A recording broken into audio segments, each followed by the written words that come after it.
అందరికీ నమస్కారం. నేను మీ గంటి ఉష. నా మిత్రులకి, శ్రేయోభిలాషులకి, సబ్స్క్రైబర్స్‌కి అందరికీ కృతజ్ఞతలు, శుభాభినందనలు. ఉషా మయూఖం అనే ఛానల్ ఉన్నది మనందరి కోసం. ఇందాకలే ఒక వీడియో చూశాను. ప్రియా చౌదరి గారు మాట్లాడారు. ఆ వీడియో చూసిన తర్వాత ఎన్నో నాలో కూడా ఉద్విగ్నమైనటువంటి కొన్ని భావాలు తలెత్తాయి. అవి ఈ ముఖంగా ఆమెతో కూడా నేను మీతో పాటే ఉన్నాను అని చెప్పడానికి చేస్తున్నాను నేను. ఆమె ఈ మైనర్ పిల్లలు చేస్తున్నటువంటి అతి రీల్స్ అనే పేరుతో చేస్తున్నటువంటి అతి అనేటువంటి ఒక వెగటు చర్యలు. ఈ చర్యలతో పాటు ఆ చర్యల్ని రీల్స్‌గా చూపిస్తూ, అలాగే ఆ అసభ్యతని తెరకెక్కిస్తూ అదొక ఎంటర్‌టైన్‌మెంట్ అనో, లేదంటే వాళ్ళొక పెద్ద స్టార్స్ అనో, లేదంటే వాళ్ళపై వాళ్ళకి ఒక విధమైనటువంటి అటెన్షన్ క్రియేట్ చేసుకోవాలనో, వాళ్ళు చేస్తున్న ఈ పనులకి ఆమె చాలా చాలా ఏమిటి ఈ ఈ ఈ యూత్ ఎందుకిలా పాడైపోతోంది? ఎందుకు ఈ పిల్లలు ఇలా తయారవుతున్నారు? ఈ పిల్లల్ని కన్న పేరెంట్స్ ఎందుకు వాళ్ళకేమి చెప్పలేకపోతున్నారు? అసలు పేరెంట్స్ అన్నవాళ్ళు చూస్తున్నారా? చెప్తున్నారా? చెప్పటం లేదా? ఈ విధంగా సమాజానికి వాళ్ళు ఇవ్వదలుచుకున్నటువంటి మెసేజ్ ఏమిటి అని పాపం చాలా బాధపడ్డారు. నా వీడియోలో ఇప్పుడు ఇదే వీడియోలో అదే ఉంటుంది. దాని గురించిన విషయాలే ఉంటాయి. So, kindly pay attention to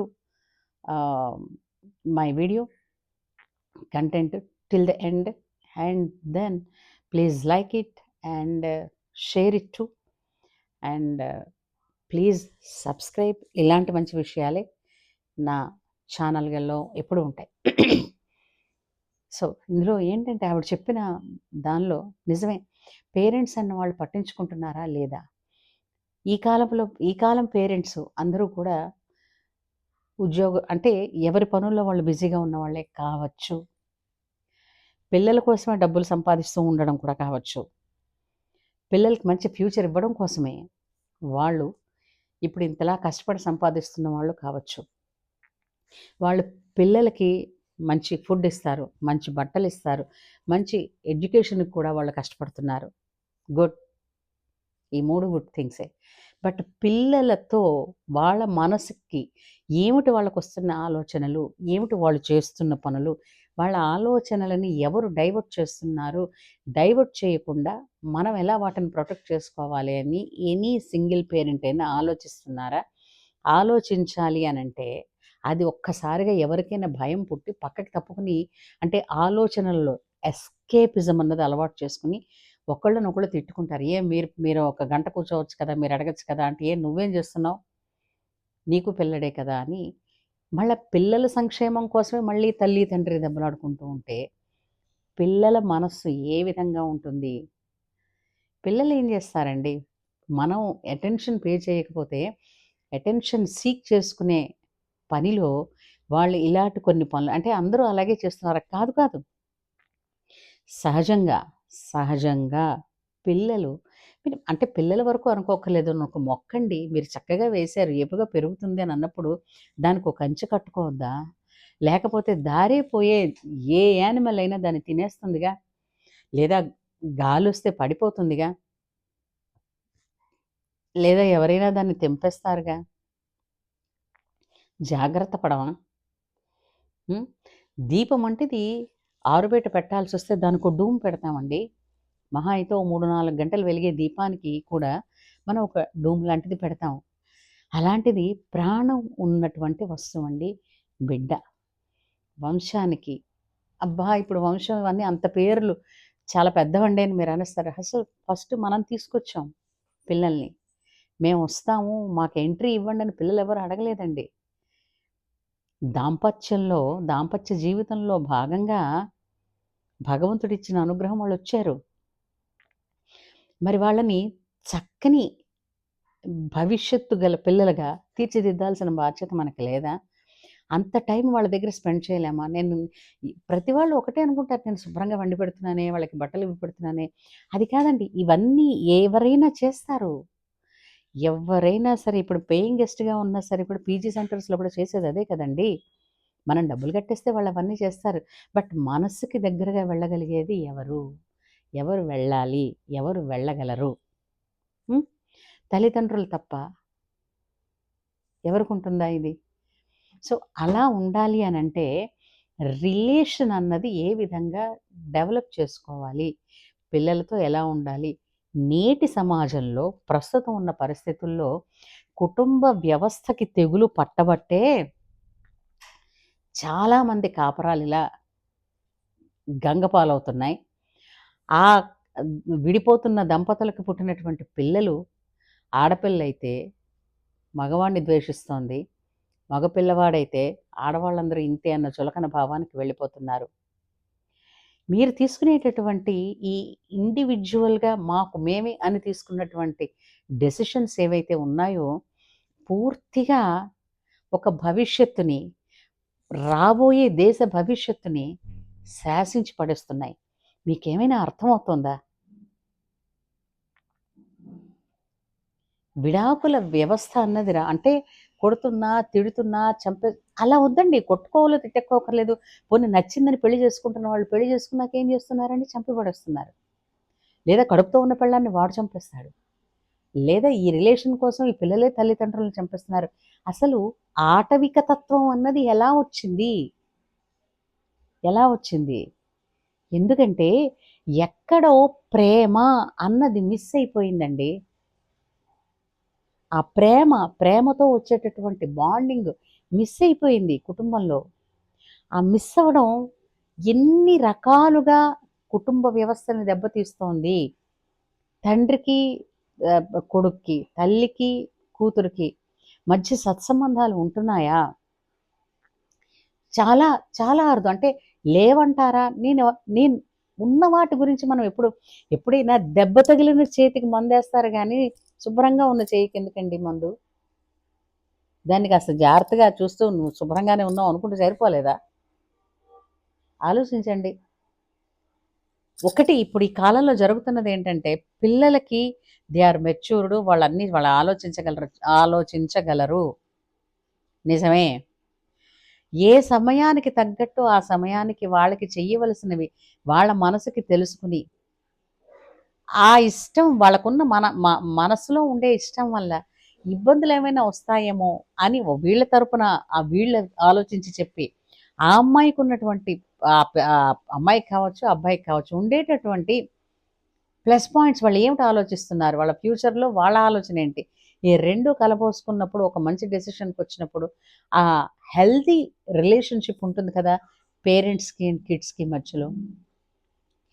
ఇది తప్పిపోయింది కాబట్టేనండి పిల్లలు ఇలా తయారవుతున్నారు. హ్మ్. ఎప్పుడు చెయ్యాల్సిన పనిని అంటే ఇప్పుడు పూర్తిగా మీరు ఈ మైనర్ పిల్లలు ఈ విధంగా చేస్తున్నారు, అవి రీల్స్ చేస్తున్నారు అనంటే అంతే కాదండి. అంతకన్నా నేను చెప్పలేను, ఆ మాట అనకూడదు. అలాంటి దరిద్రాలన్నీ కూడా ఇప్పుడు ఇన్‌స్టాలో మీకు కనపడుతున్నాయి. నేను కొత్తగా వచ్చాను ఈ ఇన్‌స్టాలోకి. కానీ ఇంత జరుగుతోందా ఇన్‌స్టాలో? మరి అలాంటి వాళ్ళందరికీ కూడా ఈ రీల్స్ చేసే రైట్ ఎవరిచ్చాడండి? దీని మీద ఉన్నటువంటి చట్టపరమైనటువంటి ప్రొటెక్షన్ ఏంటి? ఇట్లాంటి తెగుళ్ళు రీల్స్‌గా రాకుండా, యూట్యూబ్‌కి రాకుండా చెయ్యవలసినవేమైనా ఉన్నాయి అనంటే అవి చెయ్యాల్సిన పని ఉందా లేదా? అసలు ఈ దేశంలో నేను ఆలోచిస్తున్నాను. ఈ దేశమనే కావచ్చు ఎక్కడైనా సరే. ఇప్పుడు 60+ వాళ్ళకి కొన్ని ఇప్పుడు చూసారా మొబైల్స్ ఉపయోగించడం కావచ్చు. ఆ! తర్వాత ఒక ట్రావెలింగ్‌లో కావచ్చు. వాళ్ళకి ఉండేటటువంటి కంఫర్ట్స్ ఏమిస్తున్నారో అనన్నది, అవి ఏ వస్తువుల ద్వారా ఇస్తున్నారు అనన్నది ఏ వ్యాపార సంస్థ ఆలోచించటం లేదు. ఎందుకంటే బికాజ్ వాళ్ళ టార్గెట్ అంతా యూత్. ఇప్పుడు వందే భారత్ లాంటి స్పీడ్ ట్రైన్స్ ఉన్నాయి. ఓకే. బావుంది. తక్కువ సమయంలో ఎక్కువ డిస్టెన్స్‌ని కవర్ చేయొచ్చు. ఆ విధంగా ఆహ్, ముందుగా వెళ్ళగలుగుతామని ప్రతి వాళ్ళు అని అనుకుంటారు. కానీ, కానీ 60+ వాళ్ళకది ఛాలెంజ్ కాదా?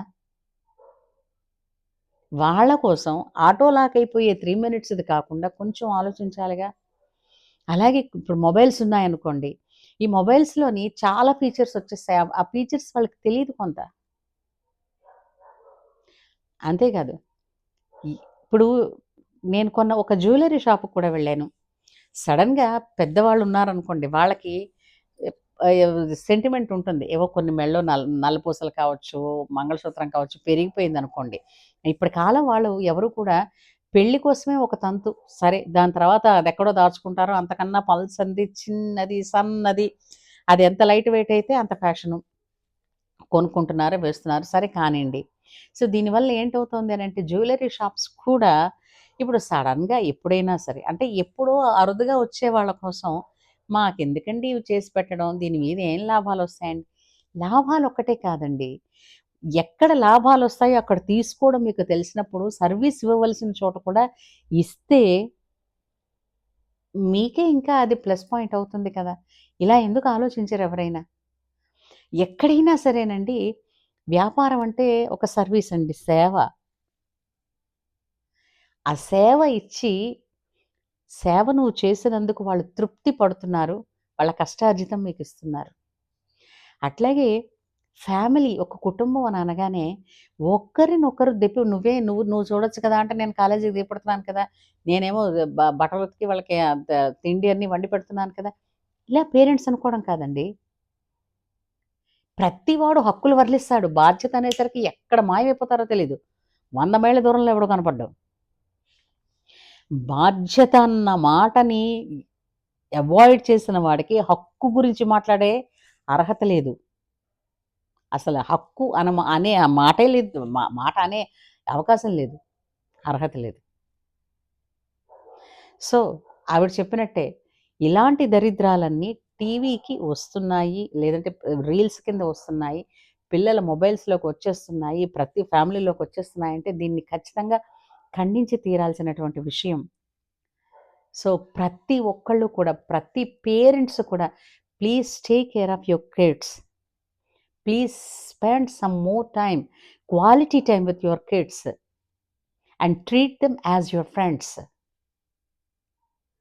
Let them grow in a healthy atmosphere. Please, I'm requesting. And I support whoever this type of అంటే ఈ విధమైనటువంటి మార్పు రావాలని కోరుకుంటున్న ప్రతి ఒక్క యూట్యూబర్‌కి నేనెప్పుడూ కూడా తోడుగా ఉంటాను. ప్రియా చౌదరి గారు చాలా అద్భుతంగా చెప్పారండి. నన్ను ఇన్‌స్పైర్ చేసిన వాళ్ళు చాలామందున్నారు ఇందులో. ఈ యూట్యూబర్స్‌లో. మీ అందరిని చూసే ఒక నిజాన్ని నిర్భయంగా మాట్లాడగలగాలని చెప్పి నేను యూట్యూబ్ ఛానల్ వచ్చి మాట్లాడడం అన్నది జరుగుతోంది. సో, మీ వంటి వాళ్ళు ఉండాలి. ఇలాంటి వాటిని, ఇలాంటి అరాచకాన్ని, ఇది అరాచకమే అంటారు. అంత మైనర్స్‌కి ఇప్పుడు ఏ వయసులో ఆ చేయాల్సిన పనులు మానేసి, ఈ వయసులోనే ఇవన్నీ వీళ్ళకి తెలిసిపోతే, రేపు 25, 30 ఏళ్ళొచ్చిన తర్వాత ఆళ్ళు చేసేదేంటండి? జీవితం అంటే వ్యర్థం అని అనుకుని, ఏమైనా పర్వాలేదని అనుకుని, అయితే వాళ్ళ జీవితం నాశనం చేసుకోవడం, లేదా ఉన్న వాళ్ళ జీవితాన్ని నాశనం చేసే పిచ్చివాడి చేతిలో రాళ్ళలా తయారవుతారు. అది వాడినైనా కొట్టుకుంటాడు, ఎదుటి వాడినైనా బుర్రబద్దలు కొడతాడు. సో, ప్లీజ్ అలాగే పెళ్ళి అంటూ చేసుకుంటున్నప్పుడే అవగాహనతో ముందు కూర్చొని మాట్లాడుకొని చేసుకోండి. ఫస్ట్ ముందు అవగాహన తెచ్చుకోండి. ఫ్యూచర్ ఎలా ఉంచుకోబోతున్నారు అని.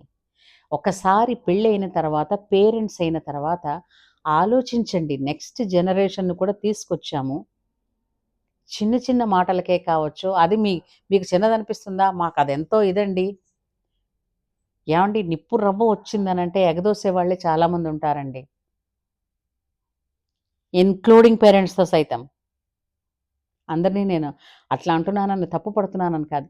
మనం కూడా వాళ్ళకి ఎయిదర్ వే ఏం చేస్తున్నామో తెలియదు. కరెక్ట్‌గా వాళ్ళని గైడెన్స్ ఇస్తున్నామా లేదా అన్నది మనం తెలియాలి. ఎవరి సంపాదనలు వాళ్ళకున్నాయి అనంటే మరి పెళ్ళెందుకండి? ఎవరి సంపాదనలు వాళ్ళకున్నా దాంపత్యం అనేది ప్రేమకి, అనుబంధానికి, అనురాగానికి, టుగెదర్‌నెస్‌కి ఒక బాండింగ్. అది ఉండాలి. అది నేర్పిన రోజున పెళ్లి గడప ఎక్కుతున్నారనగా పిల్లకి గాని, పిల్లడికి గాని చెప్పవలసిన మాటలివి. అప్పుడు వాళ్ళు ఖచ్చితంగా కలిసి ఉంటారు. అండ్ వాళ్ళ కిడ్స్ కూడా అదే లెగసీని ముందుకు తీసుకొని వెళ్తారు. అప్పుడు ఒక హెల్దీ సమాజం అన్నది, మళ్ళీ హెల్దీ కుటుంబ వ్యవస్థ అన్నది మనం ఇన్వైట్ చేయగలుగుతాం. దయచేసి